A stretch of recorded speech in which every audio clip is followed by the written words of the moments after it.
নমস্কাৰ বন্ধু বান্ধৱীসকল, এই ভিডিঅ'টোত আপোনালোকক DSS, আসাম পুলিচ আৰু অন্যান্য যিবোৰ এক্সাম আহি আছে তাৰ ওপৰত ভিত্তি কৰি আপোনালোকৰ আগত 20টা গুৰুত্বপূৰ্ণ প্ৰশ্ন আগবঢ়াম আৰু এই প্ৰশ্নকেইটা অসমীয়াতে আলোচনা কৰিম। আৰু যদি ভিডিঅ'টো ভাল পায় তেন্তে লাইক কমেণ্ট শ্বেয়াৰ কৰি দিব, যদি নতুন হয় ছাবস্ক্ৰাইব কৰি ল'ব। ঠিক আছে, পলম নকৰি আমি ভিডিঅ'টো আগবঢ়াওঁ। ঠিক আছে, ফাৰ্ষ্ট কুৱেশ্যনটো হ'ল যে কিমান চনত চিপাহী বিদ্ৰোহ হৈছিল?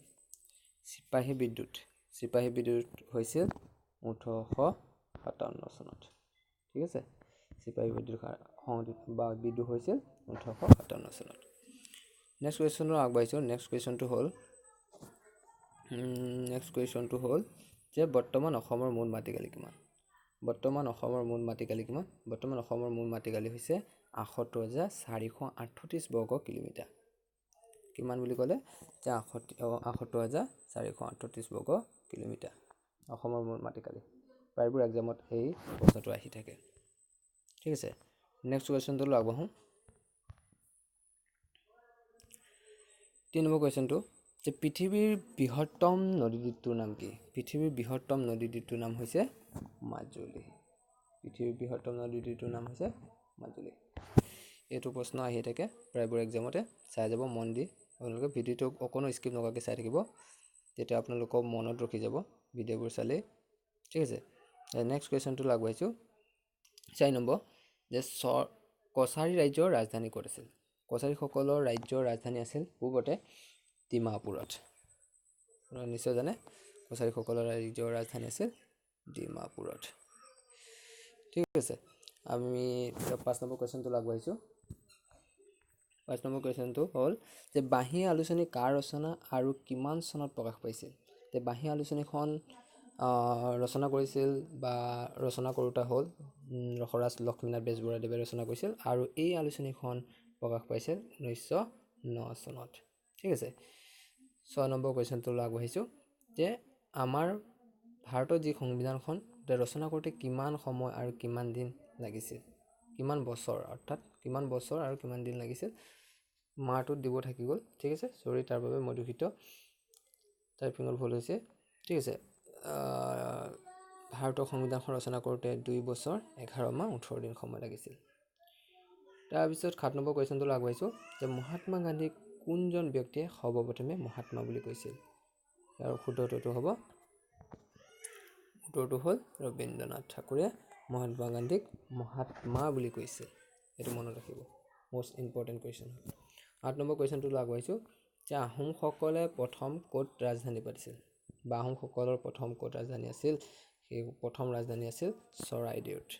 নিশ্চয় নাম কৈছোঁ আমি চৰাইদেউত আছিল আহোমসকলৰ ৰাজধানী। আৰু এইখন জিলাখনৰ নাম হ'ল শিৱসাগৰ জিলা। 9 নম্বৰ কুৱেশ্যনটোলৈ আগবাঢ়িছোঁ যে কাৰ নেতৃত্বত অসহযোগ আন্দোলন হৈছিল আৰু কিমান চনত? ইয়াৰ উত্তৰটো হ'ব অসহযোগ আন্দোলন হৈছিল মহাত্মা গান্ধীৰ নেতৃত্বত হৈছিল 1920 চনৰ পৰা 21 চনৰ ভিতৰত। ঠিক আছে, নেক্সট কুৱেশ্যনটোলৈ আগবাঢ়িছোঁ। 10 নম্বৰ যে ভানুমতী কাৰ ৰচনা?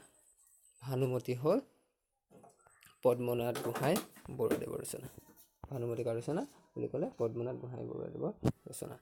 ঠিক আছে, 11 নম্বৰ কুৱেশ্যনটোলৈ আগবাঢ়িছোঁ যে স্বাধীনতাৰ যুদ্ধত শ্বহীদ হোৱা প্ৰথম অসমীয়া ব্যক্তিজন কোন আছিল? তেওঁ আছিল পিয়লি ফুকন। মনত থাকিব নিশ্চয় আপোনালোকক, এইটো নোট কৰি ল'ব পাৰিলে। এইটো প্ৰায় আহি থাকে আৰু এইটো DSS এক্সাম আহি আছে, যিহেতু আসাম পুলিচৰ এক্সাম আহিব, গতিকে প্ৰায়বোৰ এক্সামতে আহে, আপোনালোকে মন দি চাই থাকিব। ঠিক আছে, এতিয়া 12 নম্বৰ কুৱেশ্যনটোলৈ আগবাঢ়িছোঁ। 12 নম্বৰ কুৱেশ্যনটো হ'ল যে কিমান চনত অসমত প্ৰথমখন চাহ বাগিচা স্থাপন হৈছিল? অসমত চাহ বাগিচা স্থাপন হৈছিল 1833 চনত। ঠিক আছে, 1833 চনত অসমৰ প্ৰথমখন চাহ বাগিচা স্থাপন হৈছিল। 13 নম্বৰ কুৱেশ্যনটো হ'ল যে মাধৱদেৱৰ জন্মস্থান ক'ত? নাৰায়ণপুৰৰ ওচৰতে থকা লেটেকু পুখুৰী নামৰ ঠাইত মাধৱদেৱৰ জন্ম হৈছিল। লেটেকু পুখুৰীত।